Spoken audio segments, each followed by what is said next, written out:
I am not going to discuss all complicated syndromes. I am going to discuss the important clinical aspect of a stroke syndrome, what you commonly see in practice. Other syndromes, all syndromes to discuss, it is not going to be useful for you. You can read in any textbooks.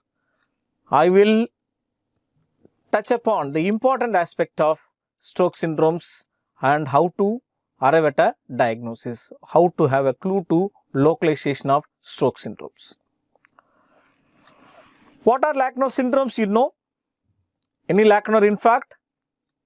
The common syndrome seen in clinical practice is either it's a pure motor hemiparesis,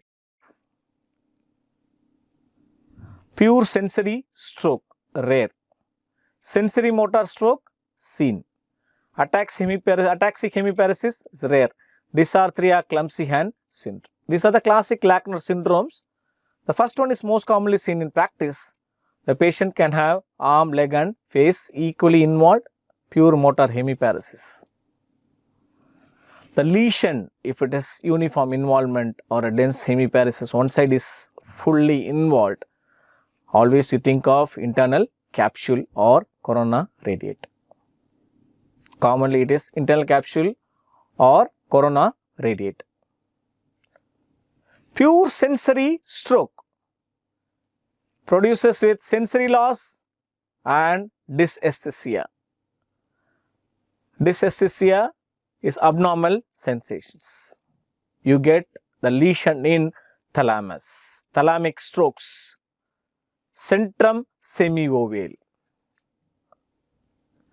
Sensory motor stroke, combined hemimotor and sensory deficits.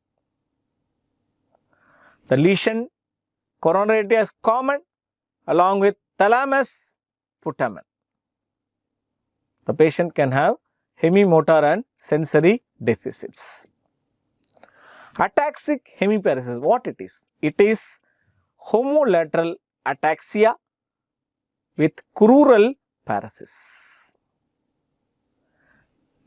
Corona radiata, posterior limb of internal capsule or thalamus. What is dysarthria clumsy hand syndrome? There is combined dysarthria with upper limb ataxia. Upper limb ataxia with dysarthria. Classically anterior limb of internal capsule. If it is ataxic hemiparesis, it is posterior limb of internal capsule. Genu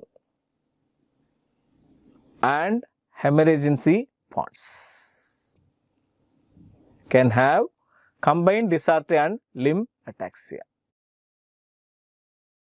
Pure motor can be seen in posterior limb of internal capsule and anterior limb of internal capsule. Posterior limb is involved, it can be ataxic hemiparesis. What is ataxic hemiparesis?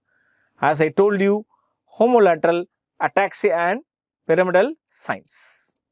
Very important, ataxia is out of proportion to weakness. Weakness is subtle or minimal to moderate, but ataxia is prominent. Weakness more in the legs, as I told you, crural paresis. Weakness more in the legs.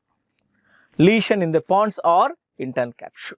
Can have the lesion either in the pons or the internal capsule, posterior limb of internal capsule.